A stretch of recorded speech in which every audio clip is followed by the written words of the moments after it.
دا کور د باباګانو دی، په خاوره معتبر دی، سپېڅلی اشنغر دی او د ټولې پښتونخوا د پښتنو د زړګي سر دی. سپېڅلی اشنغر دی. دې خاورې زیږولی یو حاجي د تورنځو غلیم ترې په سلګو. دې خاورې زیږولی یو حاجي د تورنځو غلیم ترې په سلګو. ګوای لا تر اوسه د لکړو هر یو غر دی. سپېڅلی اشنغر دی.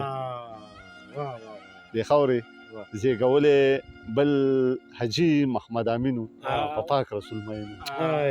دې خاورې زیږولی بل حاجي محمد امینو په پاک رسول مینو. زیږولی بل ملنګ فخر افغانو د ټولو باچاخانو.